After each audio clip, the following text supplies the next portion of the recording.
அனைவருக்கும் வணக்கம். எதிர்நீச்சல் தொடர்கிறது சீரியலில் இன்றைக்கி எபிசோடில் என்ன நடக்குதுன்னு தான் இந்த வீடியோவில் பார்க்க போகிறோம். அறிவுக்கரசி சொன்னதெல்லாம் கேட்டு டென்ஷனான ஈஸ்வரி மேலே போய் தர்ஷன்கிட்ட பேசுகிறாங்க.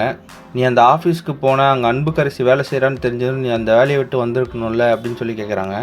நீ அங்கே அன்புக்கரசியை பார்த்தது பேசுனதெல்லாம் எங்ககிட்டேருந்து மறைச்ச வரைக்கும் பரவாயில்லை, ஏன் பார்கவி கிட்ட மறைச்ச அப்படின்னு சொல்லி கேட்குறாங்க. பார்கவி பேசுனது எல்லாமே உண்மை தான், அதனால தான் அவகிட்ட என்னால் எதுவுமே பேச முடியல அப்படின்னு சொல்லி சொல்கிறாங்க.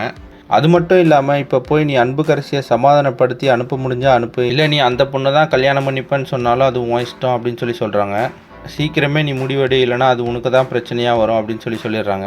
இன்றைக்கி எபிசோடில் பார்த்தீங்கன்னா அன்புக்கரசி ஈஸ்வரி கிட்ட பேசுகிறாங்க. நாங்கள் திருச்சிக்கு போய் ஒரே ரூமில் இருந்தப்போ என்ன நடந்துச்சு தெரியுமா அப்படின்னு சொல்லி பேசுகிறாங்க.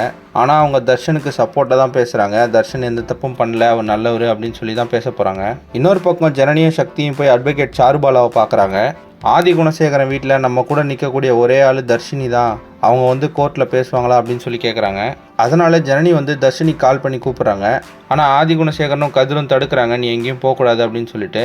ஆனால் தர்ஷினி சொல்கிறாங்க, இந்த கேஸில் நானும் ஒரு சாட்சி தான், நான் கண்டிப்பாக போய் பேசுவேன் அப்படின்னு சொல்லி சொல்கிறாங்க. அன்புக்கரசிக்கும் தர்ஷனுக்கும் கல்யாணம் நடக்குமா, தர்ஷினி போய் ஆதி குணசேகரனுக்கு எதிராக சாட்சி சொல்லுவாங்களா அப்படின்றத அடுத்தடுத்த எபிசோடில் பார்த்து தெரிஞ்சுக்கலாம். இந்த மாதிரி எதிர்நீச்சல் தொடர்கிறது சீரியல் அப்டேட்ஸ்க்கு நம்ம சேனலை சப்ஸ்கிரைப் பண்ணுங்கள், ஃப்ரெண்ட்ஸ் அண்ட் ஃபேமிலிக்கு ஷேர் பண்ணுங்கள். நன்றி.